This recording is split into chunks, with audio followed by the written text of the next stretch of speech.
Hello friends, আমি 6D দেবাঞ্জনের মা বলছিলাম। একটা খুব গুরুত্বপূর্ণ ইনফরমেশন তোমাদের সবার সঙ্গে শেয়ার করার আছে, যাতে তোমরা সবাই সজাগ হয়ে যাও।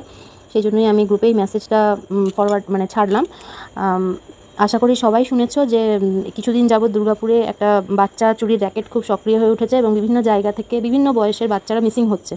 তো এই খবরটা আমরা বিভিন্নভাবে উড়ো পাচ্ছিলাম, বিভিন্ন সোর্স থেকে শুনছিলাম, ফোনে শেয়ার হচ্ছিল।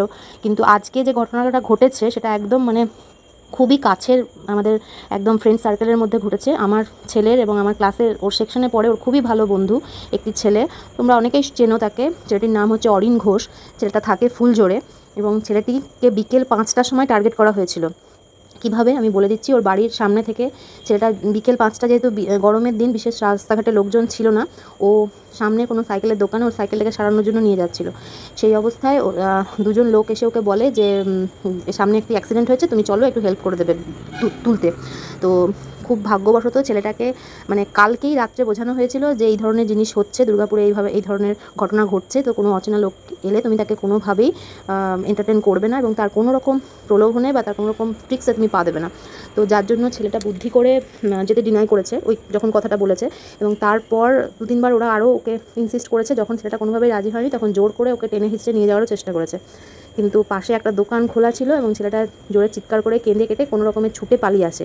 এবং ঘটনাটা যেহেতু ওর বাড়ির সামনে ঘটেছিল, তাই ও ছুটে এসেই ওর বাড়ির ফ্ল্যাটের কম্পাউন্ডের মধ্যে ঢুকে যায় এবং আর কিছু করতে পারেনি। তো খুব ভাগ্যবশত ছেলেটা আজকে বেঁচে গেছে। তো এই খবরটা এতদিন আমরা তো বাইরে থেকে পাচ্ছিলাম, কিন্তু আজকে একদম নিজেদের মধ্যে ঘটেছে বলে পুরো একদম ডিটেল খবরটা পেলাম। সেই জন্যই খবরটা আমি শেয়ার করে দিলাম, যাতে সবাই তোমরা সজাগ হয়ে যাও যে কেউ কারুর বাচ্চাকে কিন্তু কোনো অবস্থাতে বাড়ির একদম সামনে হলেও একা ছাড়বে না। কারণ বাচ্চা মিসিং কিন্তু ম্যাক্সিমাম ক্ষেত্রে বাড়ির সামনে থেকেই হচ্ছে। হ্যাঁ, এবং সবথেকে যেটা ইম্পর্টেন্ট কথা, যে বাচ্চাদেরকে খুব ভালোভাবে ইনস্ট্রাক্ট করে রাখবে যে তারা যেন কোনো অচেনা লোকের কোনো রকম কথাতে দ্বারা প্রভাবিত না হয়। তাতে কোনো রকম লোভ দেখিয়ে হোক, কোনো রকম ভয় দেখিয়ে হোক, বা আদার্স কোনো রকম কোনো ট্রিক্সে তারা যেন পা না দেয়।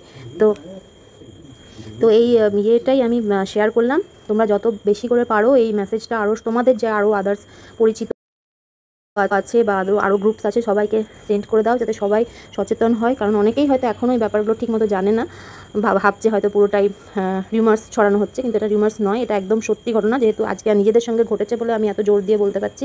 সবাই বেশি করে ছড়িয়ে দাও, সবাই যাতে আরও সজাগ হয়ে যায় এবং কোনো বাচ্চা যেন আর এখান থেকে মিসিং না হয়, সেই জন্য সেই সুযোগটাই যেন তারা না পায়, সেইভাবে এই মেসেজটাকে শেয়ার করে দাও। এটা শেয়ার করার জন্যই আমি এই মেসেজটা করলাম। আর যে বাচ্চাটার সঙ্গে হয়েছে তার মা স্বভাবতই এত প্যানিকড হয়ে আছে যে সে নিজে করতে পারছে না বলে সে আমাকে রিকোয়েস্ট করলো বলেই আমি মেসেজটা দিলাম। তো তোমরা সেইভাবে সবাই সচেতন হয়ে থেকো। ওকে।